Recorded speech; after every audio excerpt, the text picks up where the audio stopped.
ये देखना, ये क्वेश्चन नंबर 8 है। इसमें कौन सी चीज़ नहीं आती है वो ध्यान में रखना। सेस प्लस जीएसटी, इसने जीएसटी पहले ही मार दिया है। अपना क्या काम है, जीएसटी कैलकुलेट करना। इसको कौन बोला जीएसटी मारने, इसने अपनी मर्ज़ी से पहले जीएसटी लगा दिया है, तो ये अपन नहीं करेंगे, ये हो जाएगा कैंसिल। एग्जाम सप्लाई हाँ करेंगे, इंटरस्टेट सप्लाई हाँ। एक्सक्लूसिव मतलब इसमें जीएसटी नहीं मारा है तो करेंगे ना अपन, अपना काम ही है जीएसटी कैलकुलेट करना। तो इसके अंदर जीएसटी नहीं मारा है तो अपन इसको लेंगे। अब क्या बोल रहा है, टैक्सेबल सप्लाई इंक्लूड, इसमें जीएसटी दिया हुआ है बट अपने को जीएसटी निकालना है, तो इसमें क्यों दिया हुआ है जीएसटी, तो अपन क्या करेंगे 28% निकालेंगे। कैसे निकालेंगे देखना, 28% निकालेंगे 8,96,000 में से, तो 8,96,000, ठीक है। उसमें जब हम माइनस कैसे करेंगे वो समझना। सबसे पहले 8,96,000 को मल्टीप्लाई करेंगे किससे, जो परसेंटेज दिया हुआ है उससे। परसेंटेज लिखा है 28 से मैंने कर दिया। अब डिवाइड करेंगे 128 से। 128 से क्यों करेंगे वो मैं बता रहा हूँ। हर चीज़ को अपन डिवाइड किससे करते, 100 से करते, और जो उसका परसेंटेज दिया हुआ है उसको उसमें ऐड कर देंगे। 100 में अगर 28 दिया हुआ है तो 128 हो जाएगा, 100 + 20 दिया हुआ है तो 120 हो जाएगा। बट यहाँ पे कितना दिया हुआ है, 100 तो है ही, प्लस 28 है तो 128, तो डिवाइड कर देंगे 128 से, तो अपने को मिल जाएगा ये अमाउंट। अब ये मिल गया अपने को 1,96,000 है ना। अब 1,96,000 मिल गया अपने को, तो अपन उसको हटा देंगे, और जो ये था 8,96,000 जो अपना अमाउंट था उसमें से 1,96,000 माइनस करेंगे, जो अपने को अमाउंट आया। कितना मिल गया अपने को, 7 लाख। तो अपन यहाँ पे लिख देंगे 7 लाख। वो तो मैं जब चालू होएगा तब मैं बताता हूँ।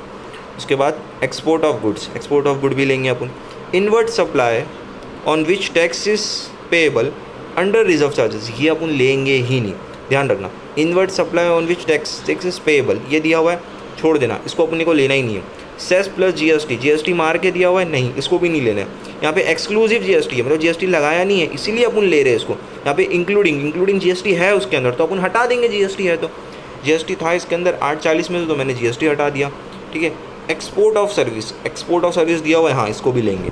सबसे पहले serial number, particular, turnover, aggregate, ठीक है।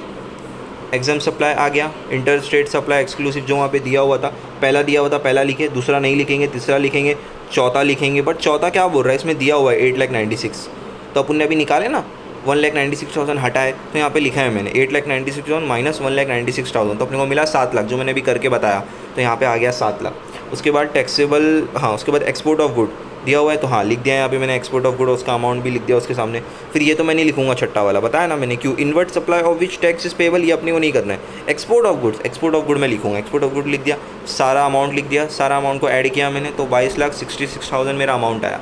अब 22,66,000 आया, बस इस पर अपने को छोड़ देना है और ज़्यादा कुछ करना नहीं है। क्या बोले अपने को, क्या बोला था क्वेश्चन में, कैलकुलेट एग्रीगेट टर्नओवर, सिर्फ बोला अपने को एग्रीगेट टर्नओवर कैलकुलेट करने। अगर अपने को बोला होता क्या वो जीएसटी के लिए लायबल है क्या नहीं वो बताओ, तो अपन बताते ही इज़ नॉट लायबल और ही इज़ लायबल फॉर फलाना ढिमकाना, वो सारी चीज़ें करते। बट इसमें सिर्फ इतना बोला उसने कि कैलकुलेट करो एग्रीगेट टर्नओवर, तो अपन ने एग्रीगेट टर्नओवर कैलकुलेट कर दिया। ये हो गया अपना एग्रीगेट टर्नओवर, ये बताया मैंने कैसे निकालना है 28%, ठीक है। Question number 8।